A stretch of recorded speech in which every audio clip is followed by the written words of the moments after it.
Yo, so a new conspiracy just dropped. It's about the falling meteors. Y'all gotta watch this video. Let's talk about that purge. Monica invented the Mondaloy, a metal that doesn't melt under extreme heat. The US military used this metal to build the tips of rods from God, heavy tungsten cylinders dropped from space that hit like nuclear bombs without the fallout. Monica vanished in June 2025 because she knew exactly how these weapons were built.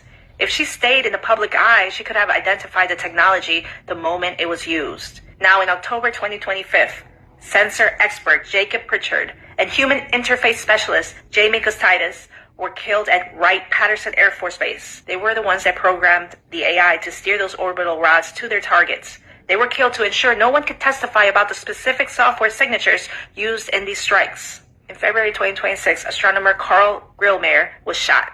He managed the satellite data that tracks objects in space. He was silenced because he saw the test runs of these orbital weapons hitting the moon. He was the only person who could prove that the meteors people saw were not natural. They were man-made weapons. Then you have the General McCasland. He was the head of the AFRL and the man who oversaw all these people. He vanished on February 27, exactly one day before the war in Iran began. The next day, the US hit 900 targets in Iran with perfect precision.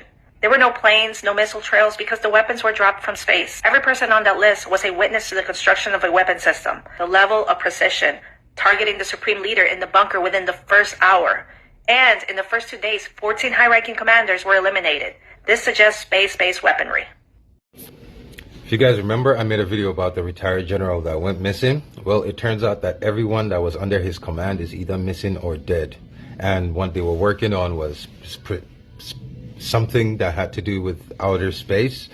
And the guy who tracks objects that fall from the sky, that fall from space onto Earth, has been killed because allegedly he tracked some signatures that were shot at the moon. They used the moon for practice, and now because here's the thing, there have been an insane number of meteors in the last few days that it has made no sense. From Texas to California to Arizona, like there have been an insane number of meteors in the United States.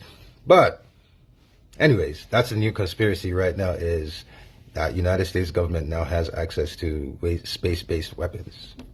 I don't know if it's a real gun or not, but hey, what do you guys think?